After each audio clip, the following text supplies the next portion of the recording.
नमस्कार दोस्तों, मैं राहुल मीणा आप सभी का स्वागत करता हूं आपके अपने YouTube channel study with Rahul में।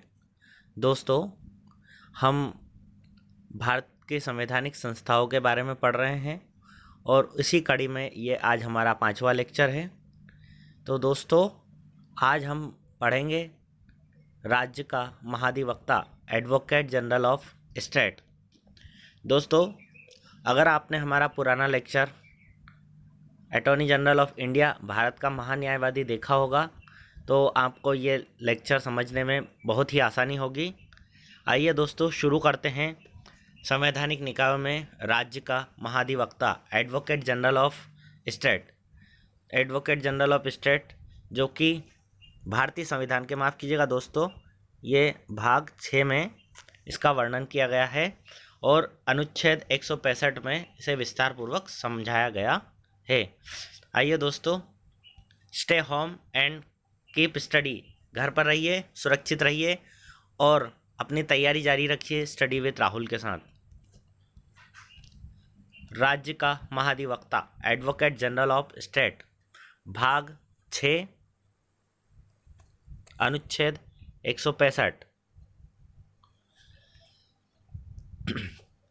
अनुच्छेद 165 के अनुसार राज्य का एक महाधिवक्ता होगा।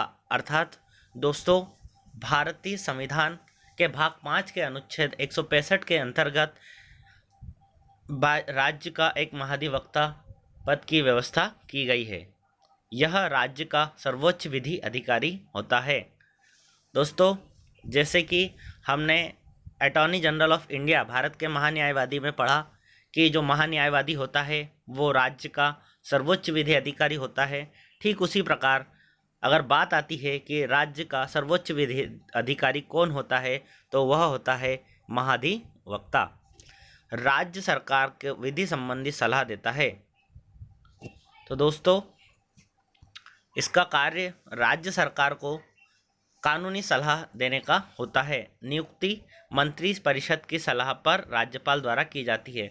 तो दोस्तों, जैसा कि हमने भारत के महान्यायवादी में पढ़ा था, ठीक उसी प्रकार यहाँ भी जो राज्य का महाधिवक्ता होता है उसकी नियुक्ति के लिए सलाह देने का कार्य मंत्री परिषद द्वारा किया जाता है।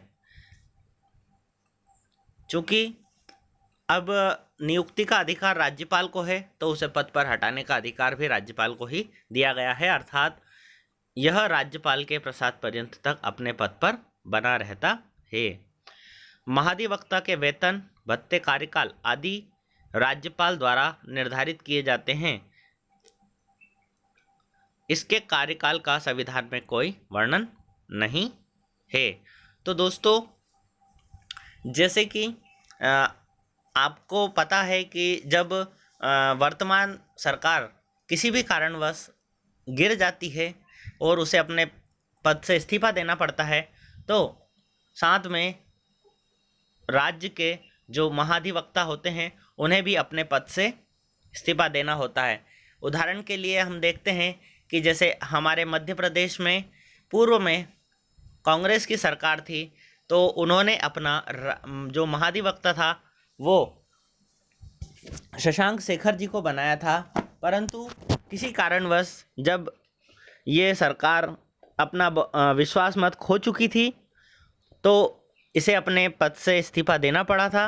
तो जो वर्तमान सरकार आई है उन्होंने अपना नया महाधिवक्ता जो कि पुरुषेंद्र कर्वे जी हैं उन्हें नियुक्त किया है। तो इसीलिए इनके कार्यकाल तब तक ही बना रहता है जब तक कि सरकार अपने पद पर बनी रहती है।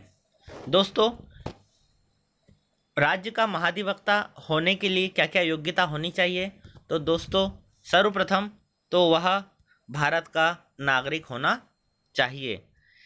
इसके पश्चात उच्च न्यायालय का न्यायाधीश बनने की योग्यता रखता हो, अर्थात जिस राज्य का उसे महाधिवक्ता बनाया जाता है उसे उस राज्य के जो हाई कोर्ट होता है उसका न्यायाधीश बनने की योग्यता होनी चाहिए। अर्थात जो न्यायाधीश की योग्यता होती है कि जो अधीनस्थ न्यायालय में न्यायाधीश के रूप में उसने 10 वर्ष तक कार्य किया हो या उच्च न्यायालय में 10 वर्ष तक अधिवक्ता या वकील के रूप में कार्य किया हो। दोस्तों, उसकी अगली योग्यता है कि राज्यपाल के दृष्टि में वह विधि मामलों में ज्ञाता हो। दोस्तों, जैसा कि हमने आपको बताया कि जो महाधिवक्ता होता है वह राज्य का सर्वोच्च विधि या कानून अधिकारी होता है। तो इसके निम्नलिखित कार्य हैं जो इस प्रकार हैं। पहला, कि राज्य सरकार को विधिक मामलों में सलाह देने का कार्य इसे करना पड़ता है। विधिक रूप से ऐसे कर्तव्यों का पालन करना जो राज्यपाल द्वारा दिए गए हों। अगला है कि संविधान या अन्य विधि द्वारा कर्तव्यों का निर्वहन करता, अर्थात दोस्तों जो संविधान में नियम कानून दिए गए हैं या अन्य कोई जो नियम बनाए गए हैं उनका निर्वहन करने का कर्तव्य भी राज्य के महाधिवक्ता का होता है। दोस्तों, राज्य सरकार से संबंधित मामलों को लेकर उच्च न्यायालय में राज्य सरकार की ओर से पेश होना। जैसे कि दोस्तों एक उदाहरण के रूप में हम इस बात को समझते हैं कि वर्तमान में एमपीपीएससी का जो ओबीसी आरक्षण है 27% आरक्षण है, तो उसके लिए जो सरकार की तरफ से जो अपना पक्ष रखेगा वो राज्य का महाधिवक्ता होता है। तो जैसे पूर्व में हमारे शशांक शेखर जी जो कि सरकार की तरफ से अपना पक्ष पेश कर रहे थे, लेकिन अब जब उसकी सुनवाई होगी तो जो हमारे नए जो महाधिवक्ता बने हैं पुष्पेंद्र कर्वे जी, अब वो सरकार की तरफ से अपना पक्ष रखेंगे। दोस्तों, राज्य के महाधिवक्ताओं को कुछ अधिकार प्राप्त हैं।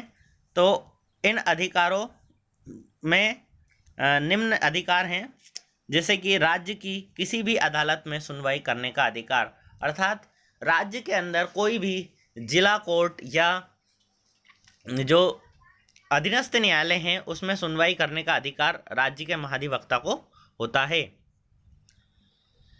विधानमंडल की कार्यवाही में भाग लेने का अधिकार होता है, अर्थात जब विधानमंडल या हम कह सकते हैं कि विधानसभा या विधान परिषद के अंदर जब कोई कार्यवाही या किसी विशेष बिल पर चर्चा होती है और उसमें सरकार को कानूनी सलाह की आवश्यकता होती है, तब ये विधानमंडल की कार्रवाई में भाग लेते हैं। परंतु दोस्तों, इन्हें वहाँ पर वोट करने का अधिकार नहीं होता है।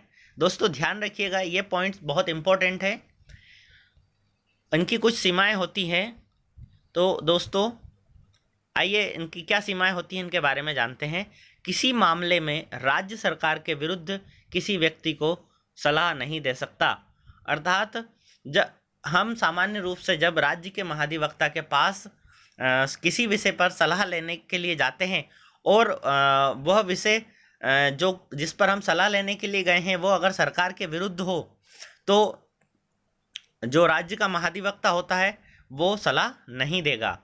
आपराधिक मामलों में बिना राज्य सरकार की अनुमति के किसी व्यक्ति का बचाव नहीं कर सकता, अर्थात अगर मान लो कि कोई अपराधी जिसने किसी का मर्डर किया हो और इन्हें उसका केस लड़ना हो, तो जब तक राज्य सरकार इन्हें परमिशन ना दे तब तक ये उस व्यक्ति को बचाव के लिए नहीं जा सकते। उन मामलों पर टिप्पणी नहीं कर सकता जिन मामलों में उसे सरकार की ओर से पेश होना है। तो दोस्तों जैसे कि अभी हमने एक उदाहरण के रूप में समझा था कि एमपीपीएससी का जो 27% आरक्षण के लिए जो सरकार का पक्ष रखने का कार्य राज्य के महाधिवक्ता का होता है, तो ये पब्लिकली इस विषय पर कोई टिप्पणी नहीं कर सकते।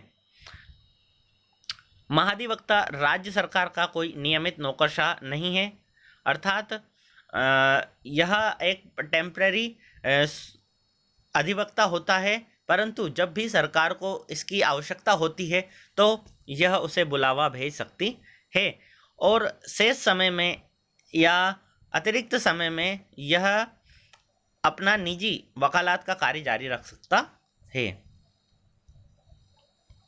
तो दोस्तों आज के लिए इतना ही। उम्मीद करता हूँ कि ये लेक्चर आपके लिए काफ़ी फ़ायदेमंद होगा और ज़्यादा अच्छे से जानने के लिए हमारे पुराने लेक्चर्स देखते रहिए। धन्यवाद। जय हिंद, जय भारत, जय श्री महाकाल। Thank you.